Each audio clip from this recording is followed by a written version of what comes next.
नमस्कार बहिणींनो, आज 15 ऑगस्ट. माझी लाडकी बहीण योजनेचे पैसे आज खात्यात नक्की जमा होणार का? की 20 ऑगस्टपर्यंत वाट पाहावी लागणार? बँका बंद असूनही पैसे कसे येणार? या सर्व प्रश्नांची अचूक उत्तरे व माहिती अगदी एका मिनिटात आपण पाहणार आहोत. तर पहिली महत्त्वाची गोष्ट ती म्हणजे आजपासून पैसे मिळायला सुरुवात होत आहे. सरकारने जुलै महिन्यासाठी 319 कोटींपेक्षा जास्त अतिरिक्त निधी मंजूर केला आहे.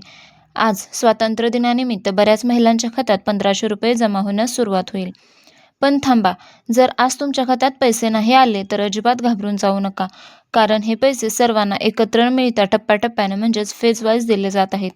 ही वितरण प्रक्रिया 15 ऑगस्ट ते 20 ऑगस्टपर्यंत चालू राहणार आहे.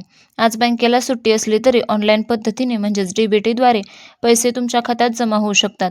बहिणींनो, जर तुमचे पैसे अडकले असतील तर त्याची 2 मुख्य कारणे असू शकतात. फर्स्ट म्हणजे eKYC अपूर्ण असणे आणि दुसरे म्हणजे बँक खात्याला आधार कार्ड लिंक नसणे. या दोन्ही गोष्टी लगेच तपासून घ्या, कारण यामुळे राज्यातील लाखो महिलांचे हप्ते रोखले गेले आहेत. तुम्हाला बँकेचा मेसेज आल्यानंतर नक्की कमेंटमध्ये सांगा. बाकी बहिणींनाही लवकरात लवकर कळेल. तसेच हा व्हिडिओ तुमच्या मैत्रिणींना, नातेवाईक महिलांना नक्की शेअर करा. व्हिडिओ आवडला तर लाईक करा. चॅनल अजूनही सबस्क्राईब केलं नसेल तर सबस्क्राईब करा. हाईप करा. व्हिडिओ पाहिल्याबद्दल धन्यवाद. पुनश्च भेटूया अशाच एका नवीन व्हिडिओ.